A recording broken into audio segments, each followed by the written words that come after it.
If you can, over a long period of time, read, you will just reap the benefits of that. Listen, we spend so much time talking that we spend very little time listening.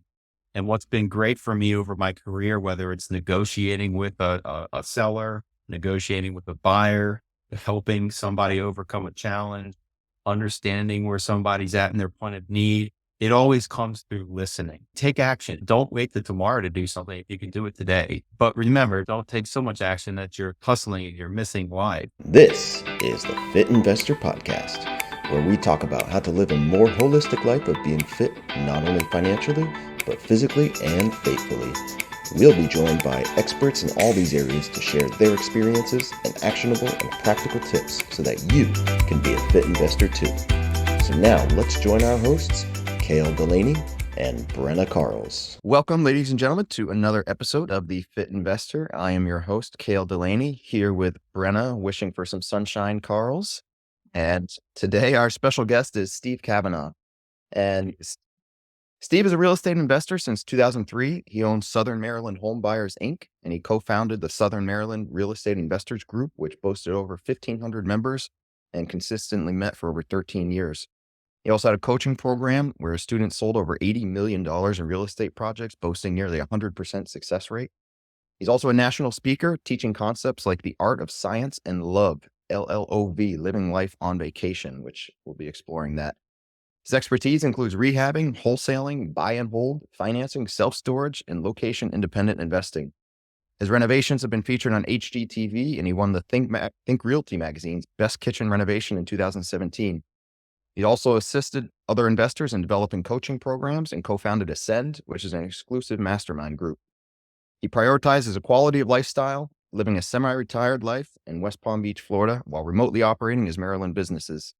He's a Christian, family man, father, husband, musician, and his guiding principles are quality over quantity and work less, make more. So with that, Mr. Steve, welcome to the Fit Investor. Thank you, Brenna and Cale, for having me. I appreciate it, and I'm glad to have this discussion today. Absolutely, absolutely. And just for our audience's benefit, Steve and I had met at a local meetup here that a couple realtor or investor friends and I had started recently, and then started chatting on things. And his living life on vacation concept fits really perfectly in with the Fit Investor concept here. So that would be a great idea to have him on and share his story and everything. And being a man of faith, we talked personally about your Christian journey and everything, but wanted to open it up with that and see if you could just share a little bit of your background and your faith journey, and then we'll dive in from there.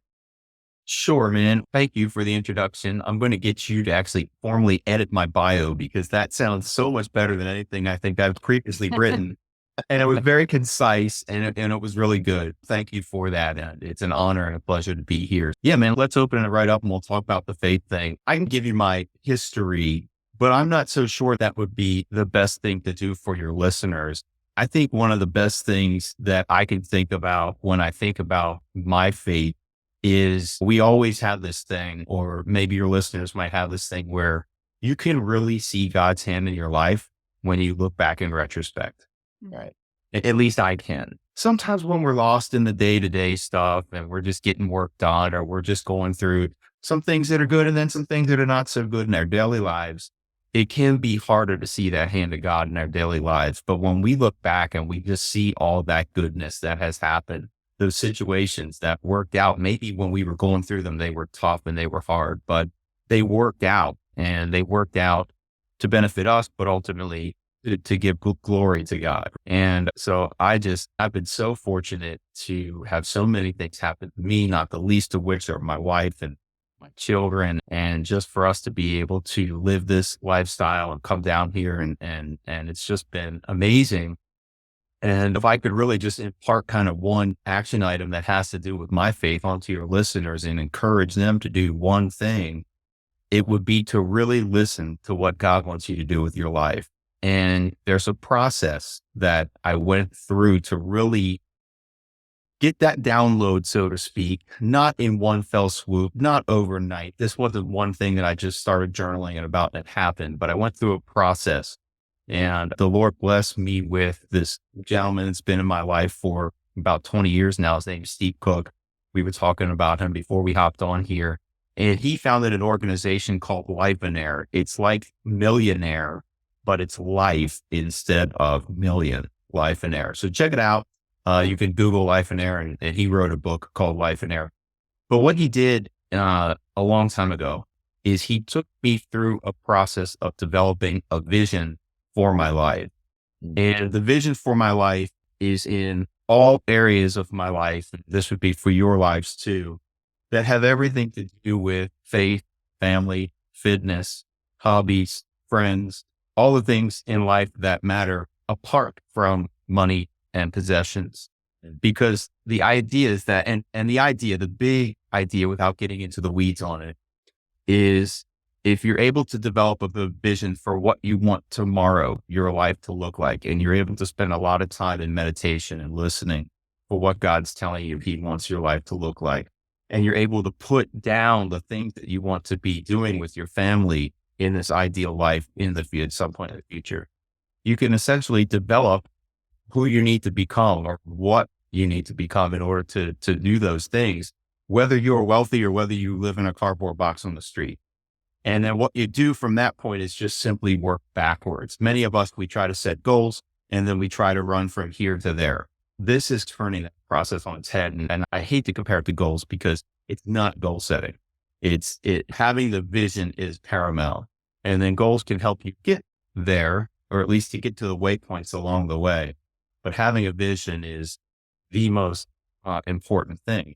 So in any event, it's not easy to start that. I'm not going to lie to you and tell you it's so easy. You can just go ahead and begin to do this overnight. But if you go through the process, then that is the best way that I have found in listening to what the Lord wants for my life and for the lives of my loved ones, and ultimately my responsibility to do what I need to do while I'm here on earth.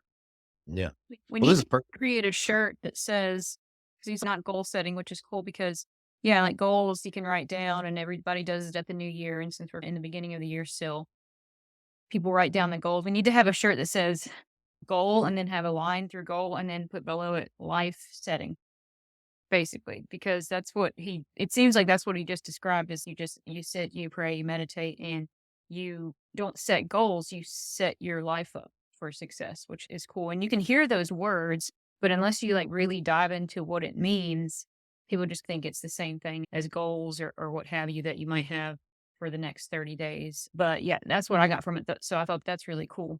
Steve, I'm in Knoxville, so if y'all want to tag along when you come and visit your Okay. mentor, you let me know. Cool. Yeah, like I said, this is perfect because I know the vast majority of us do that whole thing backwards, right? Typically, we set ourselves up with whether it's a career or the business or whatever it may be, and we focus all in on that. And then we get to a point where we feel we've reached some sort of success. And then we say, oh, yeah, now it's time to try to get everything else in my life back up to par, right? Yeah. Which is the totally wrong way to do it, but it's the way that we do it. And that's one of the reasons that we created the Fit Investor podcast and community, because we wanted to promote that more holistic lifestyle, not just focusing on the finances. And most of us, myself included, are in that kind of did it backwards and now trying to catch up. But if you can start out on the front end with setting out that vision for your life, how you want to live your life, and then structure your business and every other aspect of your life around that vision, then man, it's just going to set you up for such a more holistic and probably joyful life. And hearing you talk about it right now, I'm actually going to steal that a little bit because I started teaching a financial literacy course for high school students. And I've been pushing a lot about mindset and talking about God's view on money. And I told them last week, look, we're going to start talking about investing in the next session here, but none of this matters unless you guys have your mindset on money and wealth. If it's just about, selfish desire, don't even bother. We need to get the mindset right. I'm going to take this tomorrow night in the next session and talk about it because setting out this vision. And if you can do it at an early age like that, man, that can set people up great. It's great. And let's make this tactical here. Let's give the listeners really something that they could do right now. And if you come up with those categories, like I'm talking about, the categories of what the things you want to be doing with your family, the things you want to be doing with your spare time, your hobbies, what you want your faith life to do, how you're serving the church, how you're serving the community, how you're serving the world. If you're able to just come up with a few bullet points under each of those items, then the next step beyond that is very tactical. What you do is you take out a blank calendar. You can, by the way, go to Google and just type in blank calendar, and there will be so many things that you can just print off and have a blank calendar in front of you. And forget about the fact that you have to work 9 to 5 Monday through Friday or whatever else is on your calendar. Pretend like that doesn't exist all of a sudden. Now write in, do you want to make pancakes for your daughter when she gets up in the morning, every single morning? Then write that in the calendar. So forget about the fact that you're normally doing something else at that time. Just write that in the calendar. And then you follow this process all the way through until you've written all those bullet points out on the ideal time in your ideal life when that would occur. Yeah. And then the trick is to now, and again, we're just talking about one concept. We're talking about time. So now we're going to want to work backward. And we want to say, what type of business would I need to build, or what type of tweaks would I need to make to an existing business that would allow me to live this lifestyle? In other words, how can I make the business serve me instead of me serving the business? Because Cale, to your point, when we serve the business, then our lives suffer as a result. That's why we see these broken marriages, the broken homes. That's why we see people dying early. That's why we see people not having good fitness practices and routines. That's why we see alcoholism and everything and on, right? Because we are operating from an external locus of control where the world is pushing us along. We never took the time to sit down and say, you know what, this is what I believe God wants me to do. And this is what I believe he wants our schedules to look like. And basically what we're doing now is we're not allowing, like I said, we're just not allowing the work to dictate our schedules. We are dictating our schedules. And then a funny thing happens. A lot of people think, Steve, if I'm going to do that, I just don't think I'm going to be able to make as much money doing that. Or my job is not going to allow me to shift up my hours. Or if I'm not hustling 24/7, I'm not going to just make ends meet. But the ironic thing that has happened to me over and over again, and of course I've coached many people along the way, is that the less that you work, the more that you make. It's a weird thing. I can't explain it, but it happens. I will say that when I sit down to work these days, I can crank through a lot of work very quickly. And I'm not saying don't work. We are all commanded to work. We're all supposed to work. We all need to work. That is something we will always do for the rest of our lives, whether we're retired or not. We are working, whether you have a job or not, or you're a stay-at-home mom, you are working. We are always working. But the idea becomes, how can you be as efficient as possible, address the 20% that creates the 80% in the hours that you do work? I love to work. When I'm working, I love to work. I really do. In fact, I feel like sometimes, like even something like this to me is working, but I'm enjoying it. I love talking to people. I love going out and networking. All those things to me is working, but I'm enjoying it. But of course, what I'm referring to though is our deep work sessions when we sit down and it's just us doing our deep work. So please don't, I hope no one hears me say work is a bad thing and that we shouldn't be working. We just need to make sure that we are putting our priorities in line along the way. I have a question because I'm very analytical. You said take your calendar, the pancake thing, or whatever goals you have. And so if you put down a goal that you've been wanting to do, or are you saying you want to try to find time for that in that month? Or is there like a goal, a certain date that you want to hit that by for you to do? As simple as making pancakes for your daughter or something. In my situation, I was thinking I've been feeling the urge to volunteer at animal shelters or something like that, but I just haven't because I feel like I don't have time to do that, or I feel guilty if I give my time away from work. Do you have advice for the listeners of, okay, if you write that down, you can write it down all day long. I wrote down that I was going to have self-care, get a massage in January, and that didn't happen. So how do you put a timeline on it? Like, how do you do that? Yeah, so that's a really good question. I would encourage you to not think about vision as goals. So we need to completely separate those two to start out. The vision is the person that you want to become. That is the ideal person that you want to become. And is it tomorrow? Is it 3 years from now? Is it 10 years from now? I don't know.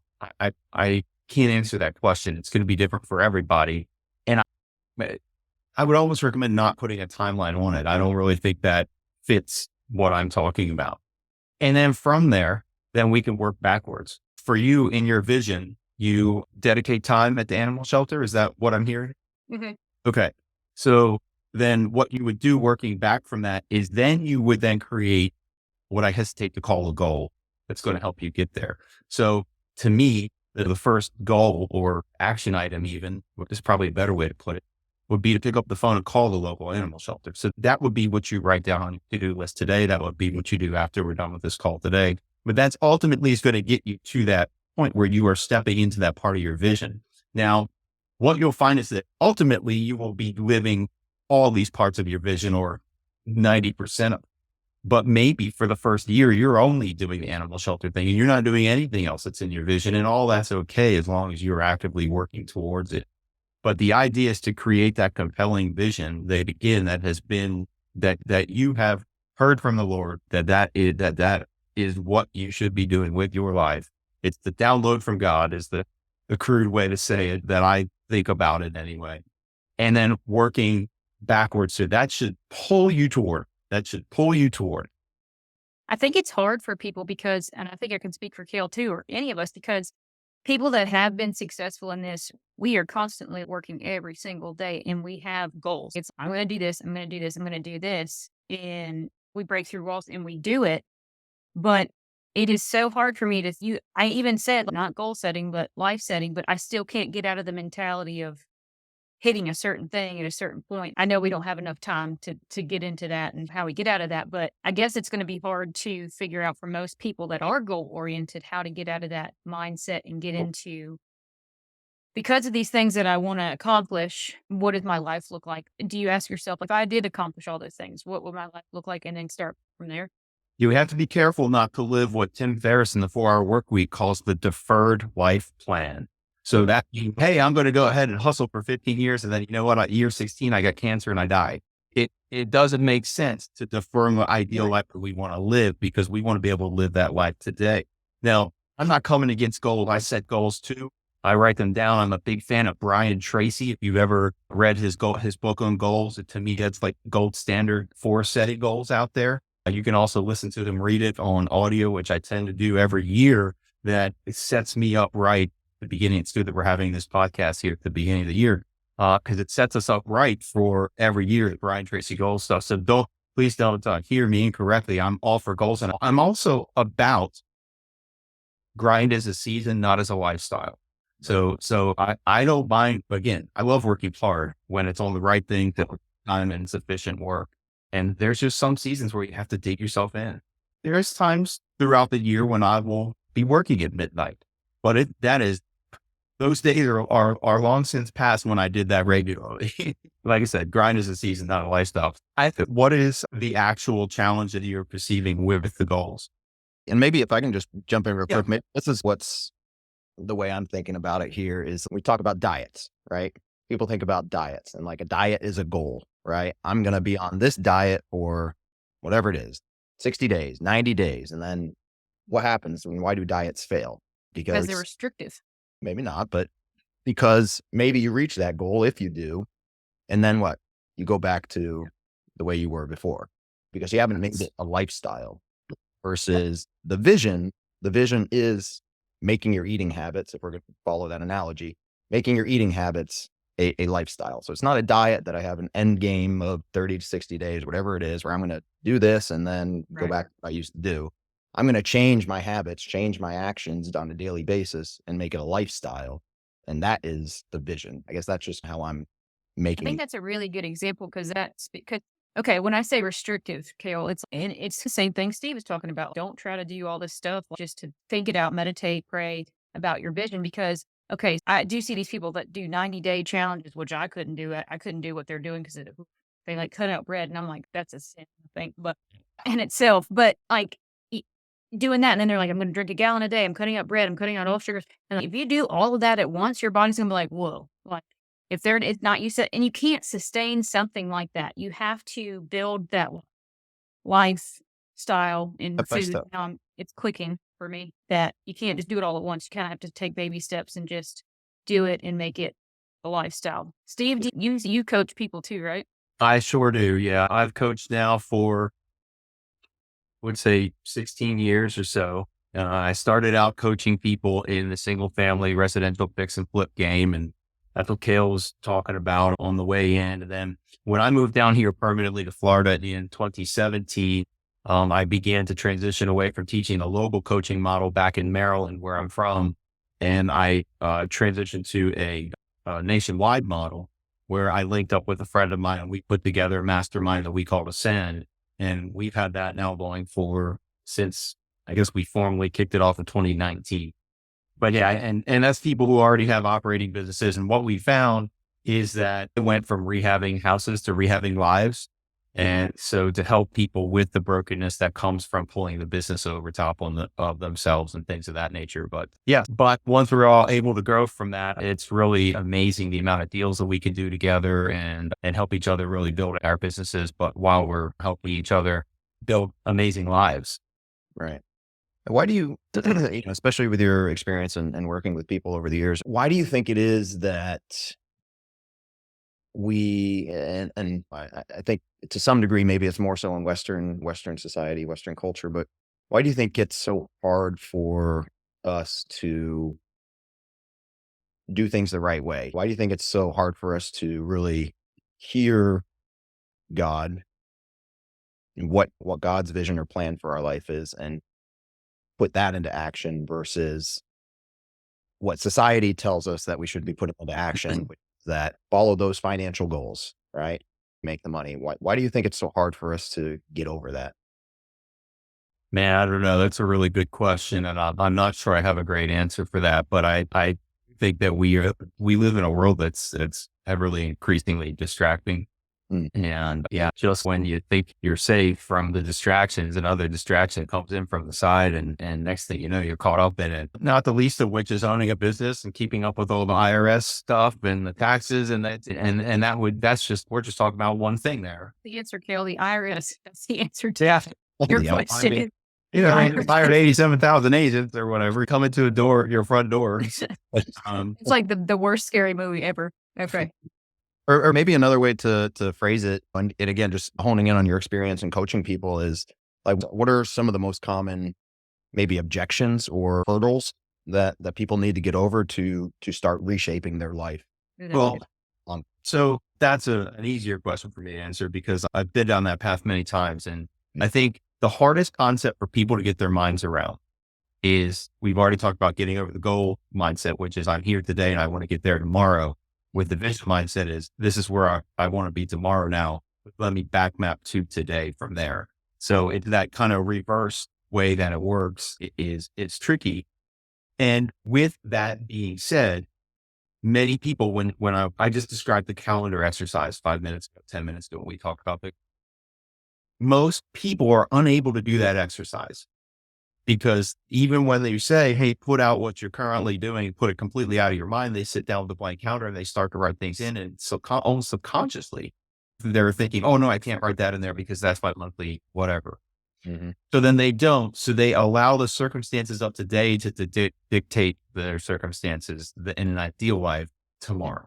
Mm-hmm. It's me. I've already thought about it. And I'm like, I already think about, I can't do that on Thursdays because, and I'm like, no, it's so hard to get out of your mind. It just sounds weird, but it is. I had a question I'm like, I've written down more notes than I have ever had on a guest before. I'm just fascinated by all of this. And I wanted to ask about your story, getting into your mastermind in 2019. It goes off what Kale said. What if God's plan for you, but you're like, but I got to do this.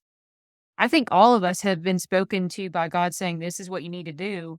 And I'm infamous for it. And it's funny because I get taught over and over again that no matter what, God's way is the right way, right?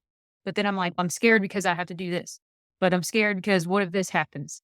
And if you can see all the stories in the Bible, it's like, leave your goods and everything and follow me. And these people just drop what they're doing because they have the faith to do it. And it is scary for people. So I think that's why it's hard to fully trust that you're going to be taken care of or your family's going to be taken care of and you're going to be okay if you just drop what you're doing and follow what God's plan is for you. So did you have like pain stakes when you started getting into all of this? Did you say like, I don't know, like this is pretty risky, or I don't know, what if this happens, and how did you overcome it? Yeah, I was in a mastermind and I was sharing all this stuff. When I participate in a mastermind, by the way, I encourage and I demand those around me to be fully vulnerable because that's a psychologically safe space that's confidential, and it's not going to come out of that room unless I share what I shared in that room. And so I will enter these masterminds and I put my heart, I put everything out because that's the only way that we grow is when we're in those environments and others come around us. They hear our deepest, darkest fears and they help lift us through them. So I'm in one of these masterminds and I'm like crying my eyeballs out. And I'm like, man, I just don't know if I'm going to be able to make the move to Florida. I know that's what I'm supposed to do, but if I leave Maryland behind, it's all going to fall apart and I'm going to be broke and blah. And one of the guys in the mastermind says, Steve, let's just assume that you moved to Florida and you're broke. How many other people are doing that today? It's going to be no different than like 80% of the population. Of course, I made the change and glory be to God. It's been amazing. And we made the move and it's been amazing, but yeah. And it's been fine. Of course, I was nowhere close to broken. I never was going to be, but it didn't stop me from having that catastrophe in my mind that I just needed to get out there to other humans and have them reflect back to me. Are these thoughts real? Do they really mean something? Am I giving too much weight to negative thoughts? Are there other sides of this issue that I haven't even considered? And the answer is always yes.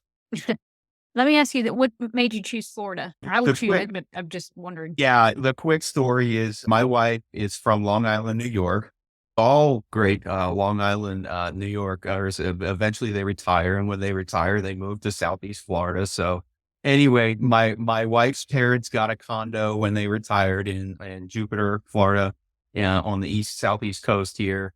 And we came down in it was like 2000. And so we came down and checked it out. And I was like, wow, this place is awesome. A couple of years later, her parents bought a house and then they sold the condo and moved from Long Island down here permanently. So we just kept coming more and more and we just fell in love with the area. And so we just said one day, the vision is that we are going to live there. And so here we are. And it's really crazy. It was always very quiet and sleepy here in Jupiter. And since COVID, it has just been just ridiculous. It's like the secret's out. I don't know if it's the picture of the clear blue water people are posting on Instagram or what it is, but man, it has just exploded and everybody's here. It's growing. It's crazy. I'd like to point But out there's no more room if you're listening to this on the podcast. Jupiter is Can't full. take no more person. I'm sorry. if you watch us actually and you don't listen to the podcast, if you go on YouTube and watch us, you can see that Steve and Kale have this happy look about them and they're tan. And you see me and I'm translucent because I live in Tennessee and it's gray and you can tell the difference. I think Jesus's chosen land is beaches and sunny places. That's all I'm going to say.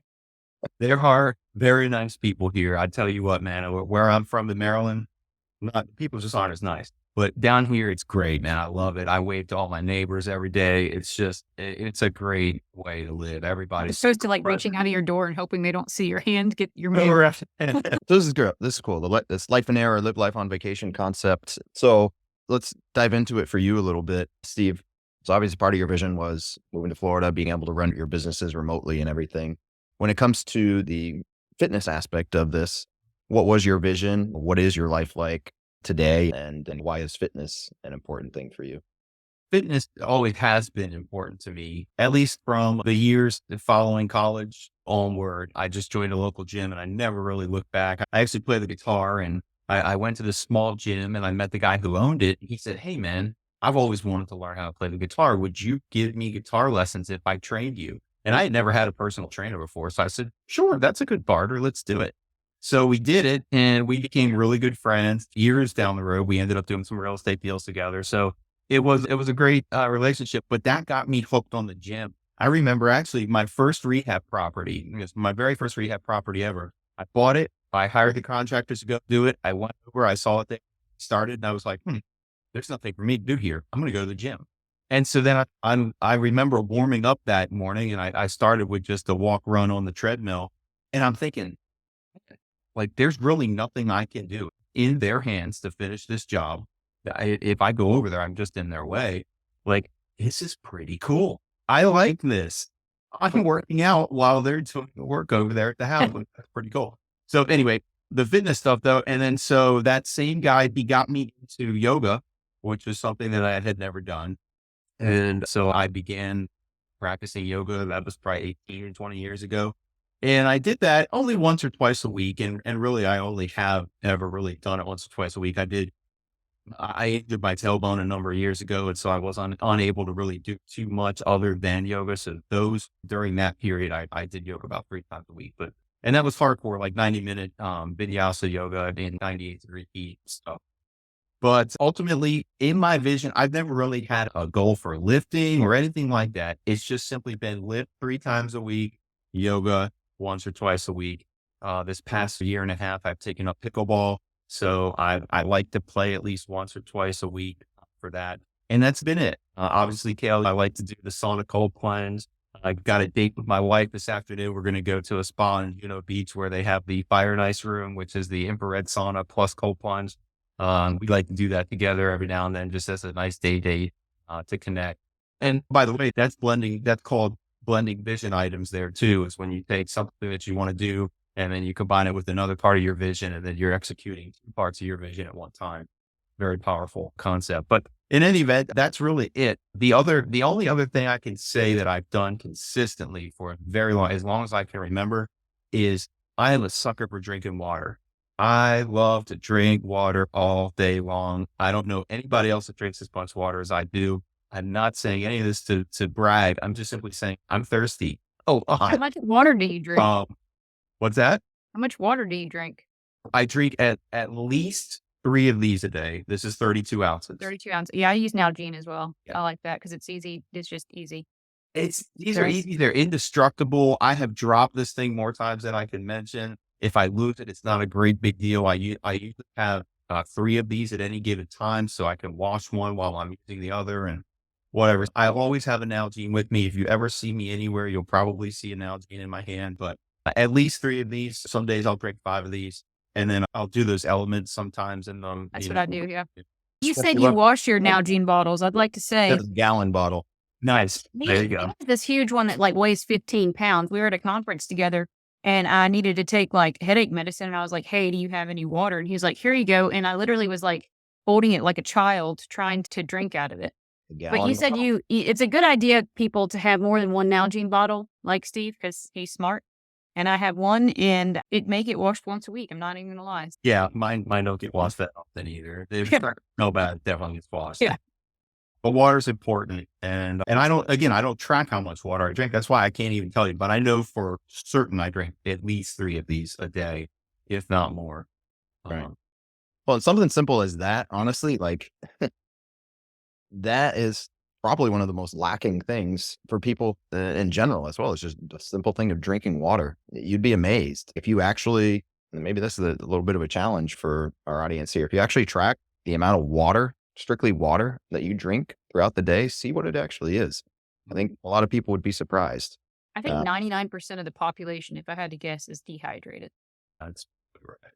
Yeah. Yeah. Just drinking the water. Obviously, there's tons and tons of benefits to it. It flushes your system out, improves your skin, improves your neural response system, just everything. Yeah. Just that simple thing. And I was never one to do until relatively recently, this whole minimum gallon of water a day thing. But I was always similar to you. I always had a water bottle no matter what. And yeah, I was just always thirsty. Yeah. So got to make sure I had it. And then I figured, let's try this. I have this gallon water bottle. It helps you track it and make sure you get on it. But even that in the beginning was a little bit tough. Yeah. Because again, you get caught up in stuff and then you're just like, man, I haven't drank anything for an hour or two. You're like, I need to start drinking again.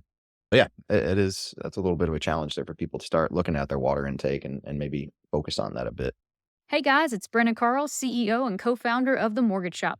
When I'm not spending my time searching for the best pizza in town, working out, well, because of pizza, or fighting sharks as Kale likes to say, I spend my time educating clients on the best investment products that will help them build generational wealth and making sure their loan process is as smooth as warm butter on a piece of toast. Call us today to get started with your investment journey at 800-816-7982 or, to talk more about pizza. Talk to you soon.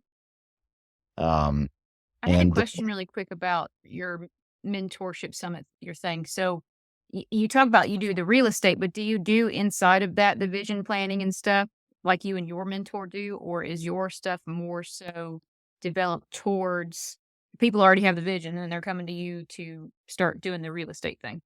Ask me a different way, please. So your you're a mentor and you go off of a lot of times it's like different property types in real estate. Do you incorporate the vision in showing people how to do that within your mastermind? I see. Okay. Um, so a couple of ways to answer that question. I'll start off with, I don't really deal coaching anymore. Mhm. When I do, and I hate this term, but like I am more of a life coach now, right? Incorporated in that can certainly be financial planning, making certain financial moves. I just had a client of mine in town he lives half the year in Guatemala and half the year in upstate New York, and I've been coaching him for this 3, 4 years now. And he was just in town, and we just went over all of his finances. We did his forecast for this year. His business is exploding. He's doing amazing things that 3 years ago. 3 years ago, he just didn't have the confidence in himself. It just never would have happened. But we spent one of the days that we were talking entirely having a conversation about our own walks spiritually and where we were falling short and where we needed help. And it was a beautiful conversation. We're both crying. It was, you guys would think I'm crying all the time. It was just great stuff. But I guess to answer your question is I always want to figure out, what does somebody want to do with their life first? And then once I figure that out, no, by the way, I not to pat myself on the back, but I've gotten very good at seeing through the BS, and I can peek into your soul and I can peel back layers of the onion and I can tell you what you really want, even if you don't even know it. I can extract it out of you.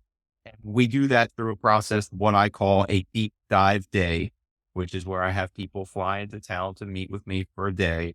And then we'll spend usually the morning pulling it all out of you. And you can think about it maybe as taking Legos and completely deconstructing them. And then we spend the afternoon putting all the pieces together to make something beautiful out of it. You leave with a plan. You leave with action items, things you need to do next. And all these things, by the way, are things that you set for yourself. It's just a discussion that brings you out of them. I help you think through them and essentially set up a strategy for moving forward. It's been very beneficial in my life and in my clients' lives. It's been pretty awesome. But if real estate happens to be a part of the solution, then absolutely will share that with people. And some of my clients have such great businesses and ideas that I choose to invest in them as well. But yeah. With having your vision and stuff, if you're married, that's like a household thing. Y'all both want to have that vision. So what do you do when, you coach somebody, and do you make sure that their vision aligns with their spouse, or have you come in contact with, how do y'all do that? That's a great question. I would not be in Florida if it weren't for my wife and I developing our own visions without looking at each other's, our own visions, right? And then we did what I like to call merging visions, or the merge of our vision. And then that's where we hand over each other's visions when they're complete. Not when we're working on them, but when we've got a good idea of what they look like. We hand them over, we read each other's visions, we look for areas of congruence, and then we write a separate document, a third document that is our vision. That's the couple's vision together. All the things that we hit on that were similar or the same, or that we could do together. And one of those things was we really needed to move our family down here. And so I wouldn't be here if it wasn't through doing this process. Does that answer your question? Yeah, that's really cool. I'll be in contact with you after this. Okay, great. Yeah. And I think this is a good opportunity to touch on the upcoming, but the master mission, the trip that you have scheduled going to Guatemala here shortly, if you want to share on that. Sure. I do a trip to Guatemala where I take a small group, it's usually 12 people, to Antigua, Guatemala every year. And we spend Wednesday through Monday in Antigua, Guatemala. It is a beautiful city in a beautiful country with beautiful people. The Guatemalan culture is amazing. The people there are awesome. And what we do is I take a group of high-level entrepreneurs and investors, business people, down with me, and it's called Master Mission. And the reason it's called Master Mission is it's part mastermind, part mission trip. Now, over the years I've been doing this, I'm actually leaving. My next trip is coming up next week. I'm leaving next Wednesday for Guatemala, and I'm super excited. The group that I'm taking with me is amazing. And every year I go, I think, man, this is so great. we can't top this one. There's no way. God comes in and just does amazing things that week, and just it's awesome. So it's evolved to where now it's mastermind mission trip. We're also foodie. It's a foodie trip. We go to all the great restaurants. It's so, man, the food down there is no preservatives, no pesticides. It's all organic stuff. The meat's amazing. So preparation is beautiful, and they care about the way that their food looks and tastes. It's just an art. And so it's turned into a foodie trip. And then it's also turned into, I always like to put a little bit of adventure there. So last year we hiked an active volcano. It was awesome. It was like, we started at 5,000 feet. I think we went up to 7,000, and it was just up. And when we got up to the top, we roasted marshmallows on the ground because the steam's coming up underneath That's us. cool. Well, it's really cool. You had me at food. You just need to advertise food, and I'm there. Yeah, man, I tell you what, we really have upped the game with this, and we do it all in a very affordable way. This is not a money-making venture for me. I pay the same amount as everyone else that goes on this trip. This is just happens to be a gift that I have to lead other adults and to coach them through it. What we do, and the benefit for any of your listeners that might be interested in joining me next year, the next time that I run one of these trips, what we do is throughout the days that we're there, everybody gets an hour that's dedicated to just them in a mastermind setting. Now, picture this. We're sitting drinking Guatemalan coffee on a terrace in what essentially is San Diego weather. It's not humid. You're at 5,000 feet. There aren't any bugs. And it is just beautiful sunshine during the day, 78 degrees, maybe 80 during the day. And in the evening, you have to wear a fleece because it's nice and cool, but it's not windy. It's not rainy. It's just, this is the season in Guatemala for just beautiful weather down there. So you're sitting on the terrace. We're sitting around in a circle. You're sharing, and I prep everybody, but you need to bring your biggest either life or business challenge. Now, a lot of times people have business challenges that really are a manifestation of a personal challenge. Again, God has given me the gift to peel back the layers of the onion to get to the core of what the root of the issue really is. And then we address that in a psychologically safe, confidential, fun, encouraging environment as we're gazing at Volcán de Fuego puffing and exploding off in the distance. It's really neat. It's really something. And I have seen lives restored for generations just as a result of that hour call. We had one guy there years ago who hadn't talked to his father in years because of a really nasty divorce with his mom. And he was challenged in that group to call his father right then and there. He put him on speakerphone. He called him, and the father, I'll make a long story short. The father said, son, he started crying. He said, son, I praying morning, noon, and night for you to call me. He said, I'm so ashamed of what I did. I just was never going to talk to you again. So they made plans to get together. When he got home, they got together. And now the guy who attended with me, his children will know their grandfather. Just a beautiful thing. And I just sit back and I say, thank you, Lord, for just using me in this way and allowing me to see this, because it just gives me an injection of faith when I leave these trips. So it's a true blessing. We support a school down there called La Escuela Integrada. It's a school for the most impoverished children in Guatemala. We go do home visits. We meet with the families. I do sponsor a child that goes to school there, and I am his Petrino, which is like godfather to, and I've gone into their house, which is a small shack with a corrugated metal roof and stuff. And there's a picture of me that they have stapled to a post in the house. What a humbling experience that they think of us that way. But I'm just so grateful we are there to be able to provide this experience for these children.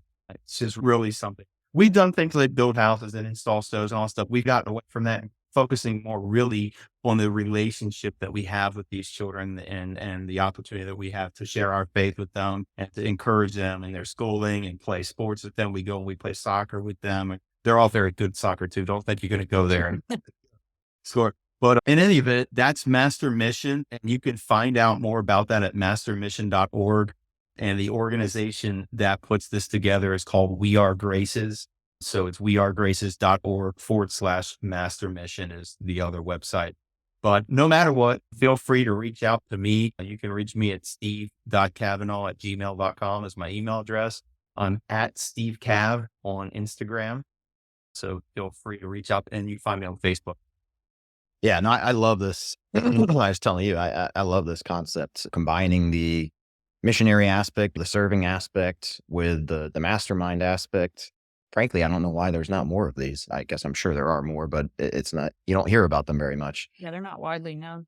I think this is amazing. And I was just thinking as you were talking about that, a couple things. One is just that the importance of sponsoring kids and the relationships that you can make on these types of trips. And in my experience in doing some overseas missionary trips and things of that nature, children, obviously there's a lot of underprivileged children, unfortunately, but the children in these impoverished areas have such a desire to go to school.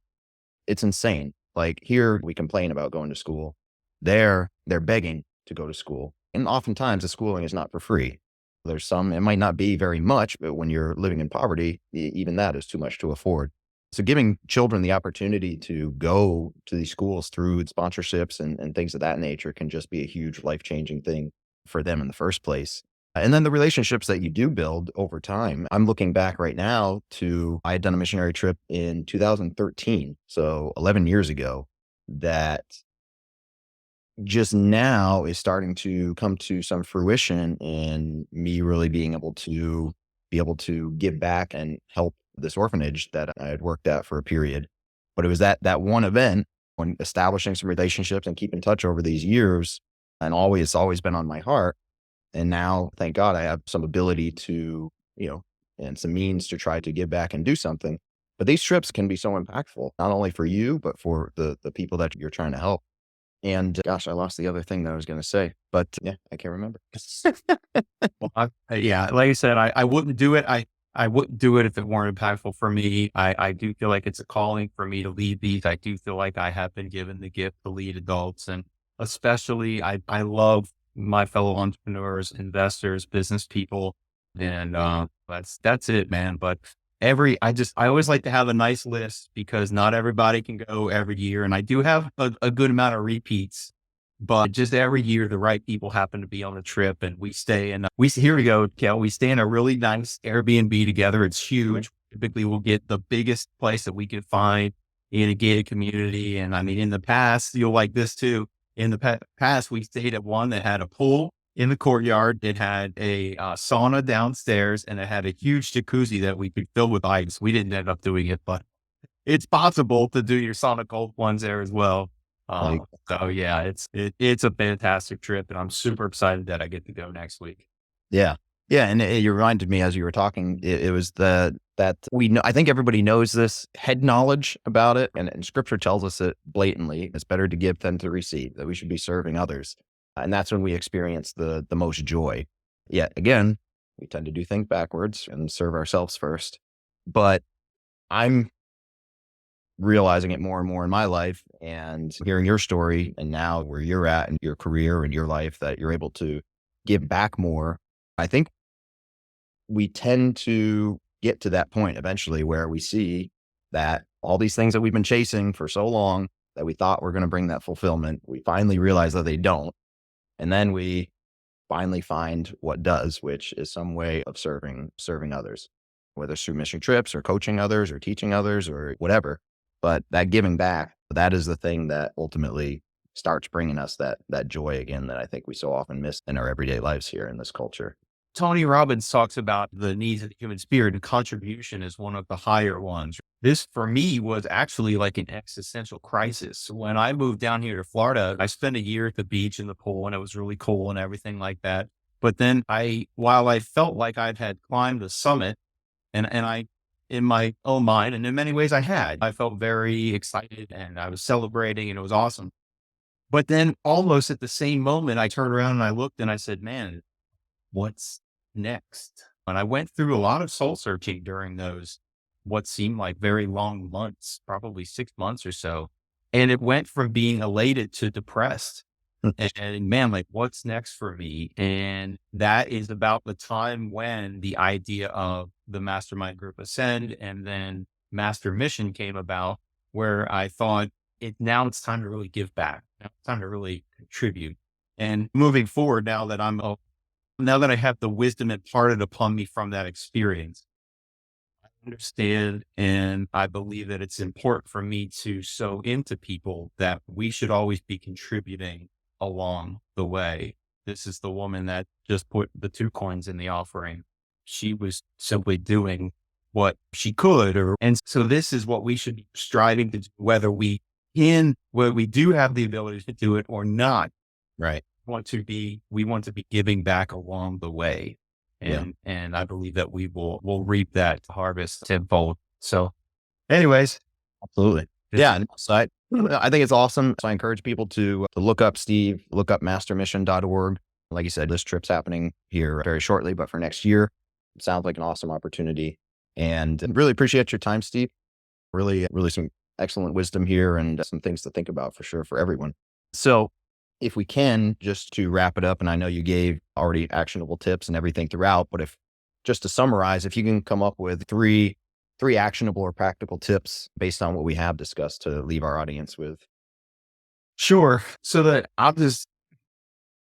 one of the things that's always worked well for me is reading, and choose whatever you want to read. Obviously reading the Bible is important, but reading books is great. If you can read 9-10 pages a day, that's fantastic.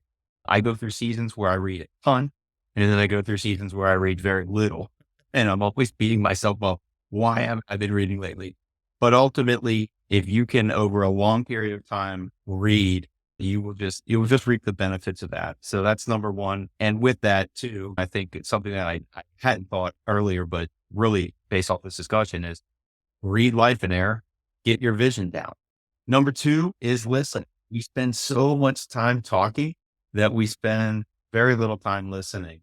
And what's been great for me over my career, whether it's negotiating with a seller, negotiating with a buyer, helping somebody overcome a challenge, understanding where somebody's at in their point of need, it always comes through listening. Practice the art of listening.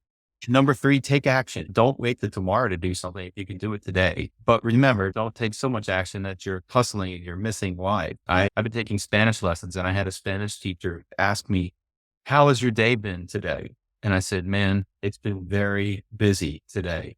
And she said, "You have to be careful not to be too busy because you might not feel the day."